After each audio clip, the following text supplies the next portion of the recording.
एक महिला भक्त वृंदावन से बिहारी जी लेकर अपने घर आई और तभी बाहर से गोलू घर के अंदर आया और माँ से पूछता है कि माँ, यह कौन है? तो मैया ने बोला, ये भगवान है और ये ही हमारे मालिक हैं। अब तो घर में जब भी कोई नई चीज बनती तो सबसे पहले बिहारी जी को भोग लगता। पहले यह सब चीजें गोलू को सबसे पहले मिलती थीं। इससे गोलू बहुत चिढ़ने लगा और मन ही मन ठाकुर जी को कोसने लगा। एक दिन गोलू की माँ काम पर जाते समय बोली, गोलू, यमुना जी से मटके में जल भरकर लाना। जब गोलू पानी भरने के लिए जाने लगा तो जाते जाते बिहारी जी को कहने लगा, खाने के लिए तो सबसे पहले तैयार रहते हो, लेकिन काम तो मुझे ही करना पड़ता है। अगर यहाँ रहना है तो काम करो। कहकर गोलू यमुना जी से जल भरने के लिए चल पड़ा। गोलू जब यमुना जी में जल भरने लगा तो उसने देखा कि यमुना जी के अंदर बिहारी जी विराजमान है और कह रहे हैं, ला गोलू, घड़ा हम भर देते हैं। गोलू उनको देखकर हैरान हो गया और बोला, नहीं नहीं, मैं अपने आप भर लूंगा। लेकिन ठाकुर जी ने उसके हाथ से घड़ा ले लिया और भरकर घर ले आए।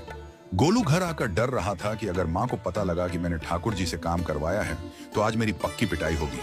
माँ ने घर आकर बिहारी जी को गीले कपड़ों में देखा तो एकदम से हैरान हो गई और कहने लगी कि गोलू, ये जरूर तेरी शरारत है, जरूर तूने ही इन पर जल डाला है। गोलू ने अपनी माँ को समझाने का बहुत प्रयास किया, लेकिन माँ ने उसको डांट कर चुप करा दिया और ठाकुर जी के भीगे हुए वस्त्रों को बदलने लगी। अगले दिन जब माँ ने गोलू को अनाज पिसवाने का काम दिया तो बिहारी जी फिर अनाज का कनस्तर ले आए और माँ को ठाकुर जी के वस्त्रों के ऊपर सूखा आटा पड़ा मिला।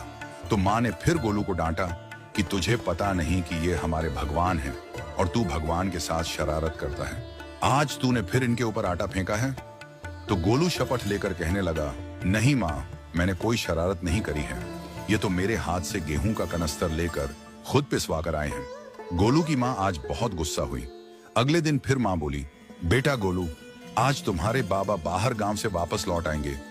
बस आज का ही काम है, तुम जंगल से थोड़ी लकड़ियां ले आना। गोलू फिर डर गया, कहीं ठाकुर जी फिर मेरे पीछे ना आ जाएं। गोलू ने माँ को बोला कि मैं चला तो जाऊंगा, लेकिन बिहारी जी को समझा लो, वो मेरे पीछे ना आए। उसकी माँ हंसकर बोली, हाँ हाँ समझा दूंगी, तुम जाओ तो सही। गोलू जल्दी जल्दी लकड़ियां लेने जंगल में चला गया और माँ काम पर चली गई।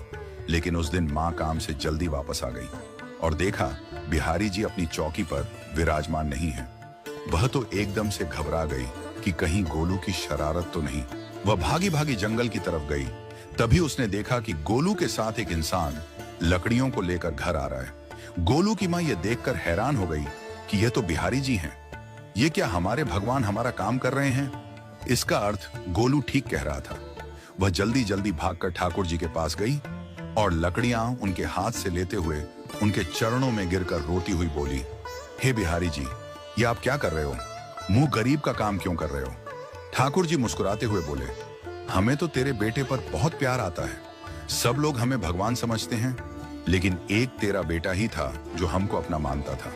अपना मानकर वो हमें डांट भी देता था, हमारे साथ गुस्सा भी करता था, और जो हमें एक बार अपना मान लेता है तो हम उसके मान के लिए उसके ही हो जाते हैं।